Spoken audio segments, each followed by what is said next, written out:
Guhit lang tayo guys ng file. And then, ang armhole natin, magsimula tayo sa 16. Ang 16 na armhole ay magsisimula tayo sa 5 and 1/4. So, guhit tayo ng 2, tapos 5 and 1/4, 16, 5 and a half, 17. 5 and 3/4 ay 18 na armhole po yan. So, ganun din dito sa para may guhit natin ng pantay, 2 inches. And then 5 and 3/4 para sa 18 na armhole. Saka natin guhitan.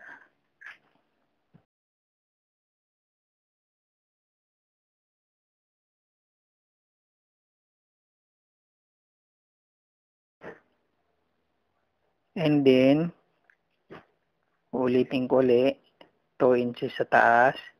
Then, 5 and 1/4 para sa 16 na armhole. 17 na armhole, 5 and a half. So, ang gagawin natin ay 18 ang armhole. So, 5 and 3/4 po. Yan.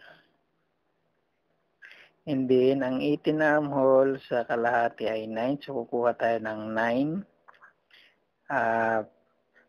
Kapag kakuha natin ng 9 plus tayo ng 1/2, bali 9 and a half siya.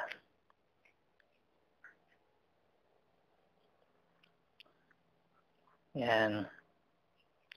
Pagkaguhit natin ng 9 and a half, ang 9 and a half naman ay kukunin natin yung kalahati. Ang kalahati niya ay 4 and 1/4. So, sa 4 and 1/4 ay atras din tayo ng 1/2, bali 4 and 3/4 po ang guhit natin. Papantayin ho natin dyan hanggang sa taas kung anong sukat niya para may straight natin yung guhit niya.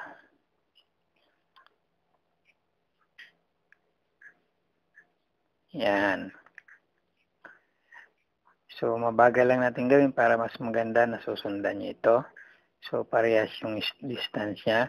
So, dito naman ay kukunin natin yung kalahati. 4 and 3/4. So, ang kalahati niya ay 3 and 3/8. So, ganon din sa taas. Kukunin natin yung gitna. And then, yung dito naman sa likod, kukunin din natin yung pantay. Sa taas, tsaka sa baba. Then, kukunin natin yung gitna naman. Yan, yung gitna dyan. Tapos, dito naman kunin din natin yung gitna dyan. Yung kalahati, hatiin pa ulit natin. Yan. So, dyan tayo maglalaro ng ating korte. So, pwede ka pumasok ng 3/8 dyan, pwede ka pumasok ng 3/8 dyan. Yan. Depende na sa ikakaganda ng korte yan. So, gagamit na tayo ng G-curve. Yan, G-curve yan. Kukorte na natin yung kanyang taas ng armhole niyan. Tapos yung guhit dyan sa gitna ay abanti ka ng 1/4 dyan. Lalabas ka ng 1/4. So dyan may tatama naman yung G-curve mo. Yung G-curve dyan mo itatama. Lalampas ka doon. At dito naman ay lalabas ka ng 1/4 ay tataas ka ng 1/4 dyan. So dyan mo naman ikukorte. So, ayan na yung korte niya, yung sa ating blazer sleeve. Tawagin ito blazer or coat sleeve. Yan. Ayusin mo lang yung korte para magandang guhit niya. So, dito naman ay papasok ka ng 1 inch o hanggang 1 and 1/8. Depende na. Yan. 1 inch. Tapos susukat ka naman dito ng 2 inches. Yan. And then, igagamitan din ulit natin ng G-curve. So, uguhitan natin siya dyan. Ang forma niya para siyang mangga. Yung forma niya parang mangga. So, ayan. Yan. Yan ang korte na niya. pumurma na siya. Napakasimple lang, di ba? Napakadali lang. So, ang armhole natin ay 18. So, para sa 18 na armhole ito, so susukatin natin ito, kailangan lumabas to ng 20. Kasi pag mga ganitong manggas, dapat plus mga 18, mga plus 2 ka o 1 in 3/4 dapat ang may add mo dyan sa sukat. So susukatin natin ang kakalabasan niya.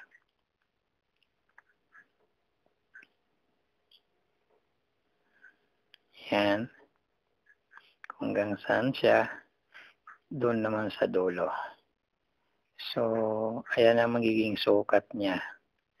So, ayan, lumabas siya ng 19 and 3/4. So, ibig sabihin, dumagdag siya ng 1 and 3/4. So, ang 18 natin ay naging 19 and 3/4. Kahit mag-20 yan ay okay lang yan. Kasi yan ay ating pang pakain sa manggas yan. Kung yan tawag nila pang-ising sa manggas yan. Kasi kung ipaparehas lang natin ang sukat, hindi ho puporma na maganda ang ating manggas. Kailangan may pakain yan. So, kailangan din maganda ang bilog ng ating manggas sa taas. So, ayan. So, ayan guys, naiporma na natin yung ating taas ng manggas. Kukunin naman natin yung haba ng ating manggas. So, dito tayo kukuha ng haba mula sa dulo ng bilog ng ating manggas hanggang sa baba, sa laylayan niya. So, ang haba natin ay 22. So, guguhit tayo sa 22. Tatandaan natin yung 22. Yan. And then, i-square din natin yung sa baba. Guhitan natin ng pa-square din. Pa-L. Yan. Doon sa tanda natin ng haba ng 22. And then, kukuha tayo ng 2 inches. Guguhit tayo naman ng 2 inches mula sa dulo ng guhit natin, 2 inches. Yan, tandaan natin. Tapos, dyan naman sa may korte hanggang sa dulo ng 22, ay kukunin natin dyan yung gitna. So, kung ilan ang gitna niya, tataas lang tayo ng 1/2. And then, papasok tayo ng 1/2, then susukat din tayo ng 2 inches. So, ayan ho ang forma ng ating blister. Ikukorte na natin yung ating eskwala roller. Ayan, guguhitan na natin para makita na yung forma. So, ayan. So, dito naman sa bandang taas niya, pwede nang diretso ang roller na gamitin natin kung hindi naman ganong malaki ang braso ng ating gagawan. So, kung ang braso naman ng gagawan natin ay malaki, may muscle, so itong gagamitin natin. Ayan, yung pakorte. Parang pabilog. Yan, dyan ang guhit niyan. Yan. So, dahil di naman muscle, so di straight lang, okay na ito. Straight na roller lang. So, ayan, pwede na yan. Kasi ang uso ngayon ay slim fit na karamihan ng uso natin ngayon sa mga blister, coat blister. Karamihan ngayon ng manggas ay slim fit na. So, ang atin naman sleeve opening ay 9 inches. Sleeve opening. So, paano kunin ng 9 inches ng sleeve opening? So, dito sa baba, guhit natin sa to. So, gigitna tayo dyan. Gigitna natin yung ating tape measure at kukuha tayo ng 9 inches. Ang 9 inches natin ay 4.5. So, 4.5, dagdag ka lang ng 1/4 para magiging 4 and 3/4. Kasi kukorte pa sa baba yan, sakto lang yan ng 9.5 ay ng 9 inches. So, ayan, korte na natin. Gamitan natin ng korba. So, ayan, dito. Ganon din. So, tulad ng sinabi ko kanina, pag malaki muscle, pwede mo lakihan dito. Pwede mo ibaba ang roller at pwede mo namang itaas kung slim fit lang siya. So, medyo slim fit lang ang gagawin natin. So, itataas lang natin ang ating roller na kurba. So, ayan. So, napakadali lang to guys kung masusundan nyo. At doon dito sa baba naman, sa dulo ng timanggas, sa baba, bababa tayo naman ng 1/2 para dumiretso yung korte niya kasi parang ka-slide yan. So, bababa tayo ng 1/2 dyan. Ayan, sa kabila pantay lang. So, ayan na yung ating forma ng ating blazer. Kung tawagin to coat blazer o coat sleeve. So, ang armhole natin ay 18. Ang sleeve length natin dito ay 22. At ang sleeve opening naman niya ay 9. So, ayan yan. Finish pattern ito. So, pag kinato sa fabric, ay lalagyan nyo pa ito ng allowance. Kasi ang pattern natin, finish pattern. So, atin re-recut siya, ang forma, at hihiwalay din natin yung nasa gitna na panel niya. Papakita ko lang sa inyo kung paano to binubuo. So, ito na yung kabilang bali dalawang panel to. So, i-recut natin yung nasa gitnang panel naman.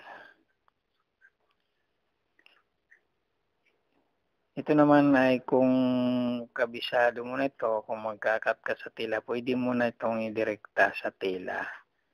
Para ito, ikakat ko lang to para makita lang kung paano idudugtong itong kabilang panel naman, itong maliit. Kasi bali dalawa itong panel na sa ating coat sleeve. So, ito yung pinaka-blade, kung tawagin nila blade. So, ayan. So, dalawa siya. Dalawang cut yan. Ito yan, yung hiniwalay natin. So, pag dinugtong mo ito, ay ang mataas na yan. Diyan mo idudugtong yan. Pag binuo mo siya, yan. So, yan ang magiging forma niyan nung manggas niya. Yan. Yan ang forma na yan. So, yan, dudugtong yan. Hanggang baba yan. So, yan ang korte na niya. Ngayon, ito namang baba, ayan dito naman sa kabila. Ayan ang pagdudugtongin naman. Pag binuo mo yung ating manggas. So, yun lang mga loads. Pwede nyo ulitin, panoorin hanggang sa masundan nyo.